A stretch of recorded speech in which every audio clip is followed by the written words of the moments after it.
경제가 보이는 저녁 시간입니다. 취업자 증가폭이 석 달 만에 다시 20만 명 아래로 떨어졌습니다. 그래서 4월 실업률은 19년 만에 최고 수준을 기록했다. 이런 보도가 계속 나왔습니다. 우리 사회의 실업률 과연 얼마나 심각한 상황인지 윤석천 평론가와 함께 얘기를 나눠보겠습니다. 어서 오십시오. 예. 안녕하세요. 최근 통계청이 4월 고용 동향을 이제 발표하면서 이 얘기가 흘러나왔습니다. 4월 실업률이 옛날 외환위기 이후로는 최저다. 이제 이렇게 되면 이제 또 공포스러워지는 거죠. 그렇습니다. 이 보도의 내용부터 좀 분석을 해봐야 될 것 같습니다. 일단은 뭐 한 19년, 99년, 2000년 이후에는 4월 실업률 기준으로 봐서는 그렇죠. 최고 수준인 거는 분명한 팩트입니다. 예. 거기다가 역대 최다 실업자라고 보통 언론들에서 얘기하죠. 한 124만 5천 명 정도가 실업자라고 하니까 우리들 보통 국민들은 걱정이 굉장히 많죠. 네. 이거 나라가 정말 이게 고용 사정이 굉장히 심각하구나. 예. 망하는 거 아닌가. 뭐 어떤 분들은 뭐 그렇게까지 뭐 생각하는 분들이 있을지 모르는데 일단 실업률이라는 게 대체 뭔가를 갖다가 이해할 필요가 있어요. 어떤 경제 지표든지 경제 지표는 완전히 현실을 갖다가 100% 반영하는 경제 지표는 이 세상에 어떤 것도 없습니다. 그걸 발견해내는 사람이 있다면 뭐 노벨상을 받아야죠. 노벨상을 갖다가 몇 개를 한꺼번에 줘야겠죠. 실업률에서 의미하는 실업자라는 거는 뭐냐면 일할 의사가 있고 지난 4주 동안 구직 활동을 한 번이라도 한 사람 중에서 일자리가 없는 사람을 얘기하는 거예요. 그러니까 꼭 일하고 싶어서 일자리를 찾아 나섰는데 못 구한 사람. 그렇죠. 그래서 따라서 뭐 구직을 단념한 사람이라거나 아니면 취업 준비생들이 있지 않습니까? 그렇죠. 그다음에 전업주부 같은 분들은 실업률에서 다 빠지는 거예요. 아예 계산해서 빠지는군요. 근데 이게 어떤 문제가 있냐 현실적으로 불황이 계속돼요. 그래서 취업 단념자가 점점점 많아져요. 그럼 이 사람들이 실업률 통계에서 빠지니까 오히려 실업률이 내려가는 현상이 발생할 수도 있겠죠. 그렇죠. 실업률이 오히려 또 떨어지겠네요. 마찬가지로 경기가 호황 국면이에요. 그렇죠. 그럼 지금까지는 구직을 단념했던 사람들이 고용시장으로 막 들어오겠죠. 그러면 실업자가 늘어나게 돼요, 일순간.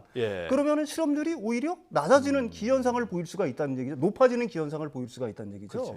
따라서 실업률을 볼 때는 그에 비례해서 반드시 고용률을 함께 봐야지 정확한 평가가 가능하다는 얘기입니다. 기자들한테도 실업률 통계가 나오면 다른 보조 지표들을 항상 같이 모아서 봐라. 이제 얘기하는 게 그렇습니다. 일단 고용률 통계를 보게 되면은요, 사실은 지난해 4월 분기에서 0.1%포인트 떨어진 건 맞습니다. 그렇지만은 올해 들어서 고용률은 2019년 1월 저점을 찍은 후에요. 계속해서 조금씩 상승 추세를 보이고 있습니다. 4월 고용률은 3월 고용률에 비해서 0.3%포인트 올랐어요. 올랐고. 이렇게 고용률은 오르고 있는데 어떻게 보게 되면 실업률이 높아가는 거는 아까도 얘기했지만 그 실업률이 갖고 있는 불안정 때문에 기인한다. 이렇게 얘기할 수가 있겠죠. 통상 그렇거든요. 예를 들면 12월, 1월 달에는 기업들이 사람을 안 뽑으니까 그때 또 상황이 달라지고. 근데 또 한 2월, 3월 이때 이제 되기 전에 취업 자리를 빨리 알아보려고 사람들도 몰려 나오고. 그런데 그럴 때 계절별로 또 달마다 변동이 이제 심한 거죠. 맞습니다. 그래서 이번엔 정부에는 뭐라고 얘기를 하냐면 공무원 시험 문제 때문에 이게 사람들이 이 공무원 시험에 응시하는 사람 문제 이런 것 때문에 이게 날짜가 엇갈려 갖고 그렇다 이렇게 설명하는데 그것만 갖고 설명하기는 좀 그런 것 같기도 하고요. 그런데 사실은 뭐 전혀 근거 없는 얘기는 아닙니다. 아까도 얘기했지만 취업 준비생들은 실업률 통계에서 완전히 빠져요. 근데 지난해 같은 경우에는 지방직 공무원 원서 접수가 3월 달에 있었는데 원서 접수 3월 달에 했었는데 올해는 4월 달에 했습니다. 그래서 취업 준비생들이 대거 새롭게 고용시장으로 들어오면서 실업자로 편입이 돼버린 거예요. 그러니까 실업률이 높아질 수밖에 없겠죠. 근데 그게 뭐 별거 아닌 것처럼 생각할 수도 있지만은 사실은 지난 3월에 그렇게 공무원 응시한 원서 하신 분들이 한 20만 명 정도 됐는데 올해는 38만 명이 늘었어요. 연간으로 따지면 모르지만 달달 따져서 통계를 내려면 확 드러나겠죠. 확 늘어나죠. 그런데 이게 이제 유심히 봐야 될 거는 15세에서 29세 그 실업률을 하고 실업률을 좀 봐야 되겠죠. 실업률이 한 0.8%포인트 정도 올랐어요.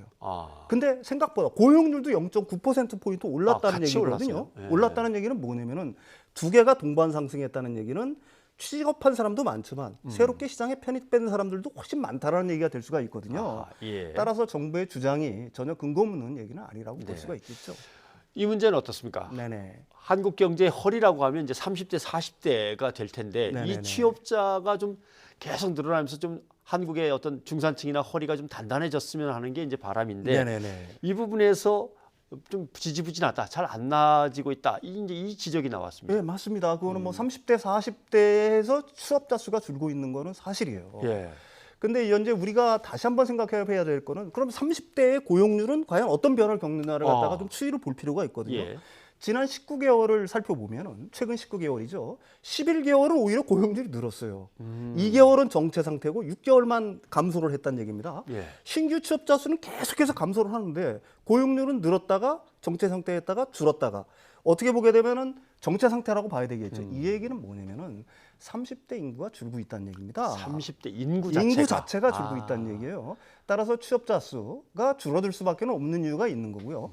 그럼에도 불구하고 30대, 40대의 어떻게 보면 취업자 수 증가가 마이너스로 간다는 얘기는 예. 궁극적으로 한국의 제조업이라든지 도소매업에서 그 우리나라의 어떤 중추적인 역할, 어떻게 보면 좀 질 좋은 일자리들이 지금 약간 어려움에 처해 있는 건 사실이다. 예. 이렇게 얘기할 수는 있겠죠. 그렇죠. 경기가 네. 하반 국면으로 내려가는 압력도 세지고 있다고 네네. 계속 보도도 나오고 네네네. 제조업에 역시 질 좋은 일자리가 있는 건 분명하고 예, 맞습니다. 그런 예, 점에서 예, 이제 예. 안타까운 건 있는데 네네네. 지금 말씀하신 걸 쭉 듣고 보면 정말 하나의 통계 자료, 특히 실업이나 취업과 관련 같은 것들은 시각도 다양하고 네네, 예, 그렇습니다. 보도 자료들도 함께 여러 가지를 살펴봐야 되고 네네. 어렵습니다. 예. 어떻게 이제 읽어내는 것이 바람직한 건지를 좀 요약을 해주셨으면 좋겠는데요. 경제 지표를 볼 때는 반드시 이게 지금 어디랑 비교했느냐를 먼저 봐야 될 거고요. 어디랑 비교를 했느냐. 그다음에 이게 지금 장기적인 추세가 어떤 거냐를 갖다가 추세를 볼 필요가 있어요. 예, 예. 일단 실업률은 아까도 얘기했지만 계절적인 요인들 뭐 이런 변동들을 너무 많이 타니까 차치를 하고서고요.